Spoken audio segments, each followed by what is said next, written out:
Je m'appelle Elena Moya, quoi qu'en français c'est Marie-Hélène, parce que je suis née à Paris, en France. Et c'est là où, à 4 ans, je suis tombée très très malade. Mon premier diagnostic, c'était une rougeole, je crois. Et bon, mon état a empiré. Et donc, le pédiatre, par téléphone, lui a dit à ma maman, écoutez, la solution, ça va se passer à l'hôpital le plus proche. Et là, j'ai eu le pur fulminant, c'est-à-dire une réaction du corps et la rigidité de la nuque, c'est un autre symptôme. Et le diagnostic est arrivé 24 heures après à mes parents, méningite bactérienne à méningocoque. Je suis restée 10-15 jours, je crois, et toute seule dans une chambre. À l'époque, les hôpitaux publics, on n'avait pas le droit de recevoir la visite des parents qu'1 heure par jour. À 4 ans, je m'en souviens très bien de ça, d'être là toute seule pendant beaucoup, beaucoup d'heures et bon, ben, sans séquelles. J'ai été prof après et puis, en 2005, une de mes élèves, à l'âge de 17 ans, est décédée en moins de 24 heures, le 5 août. Ça m'a chamboulée, moi-même j'ai perdu il y a quelques années une petite fille et donc j'ai quitté l'enseignement et j'ai aidé son papa à créer la première fondation en Espagne en 2006 pour lutter contre les méningites.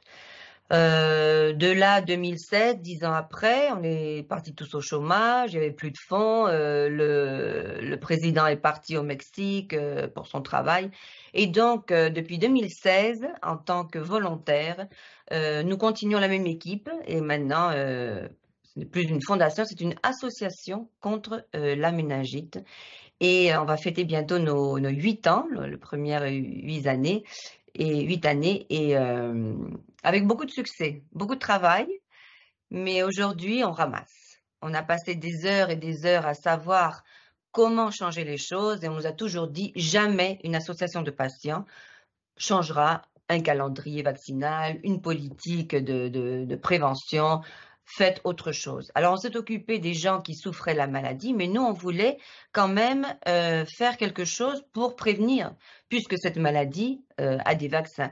C'est vrai qu'il y avait pas des vaccins à l'époque contre toutes les bactéries, tous les sérogroupes, mais petit à petit, on a vu, l'incorporation de tous ces vaccins. Donc on avait mal au cœur chaque semaine quand on recevait un coup de fil d'une famille dont, l'enfant, l'adolescent ou la mère ou la grand-mère venait de souffrir cette maladie. Alors en 2019, nous avons été reçus par le Parlement de Catalogne pour l'incorporation. La première demande officielle d'une association de patients a été écoutée par le conseiller Argimon et on est allé là-bas à Barcelone. J'ai été accompagnée par notre secrétaire qui souffre d'une lésion médulaire, donc il ne peut pas marcher après une méningite foudroyante. Elle avait 32 ans, je crois.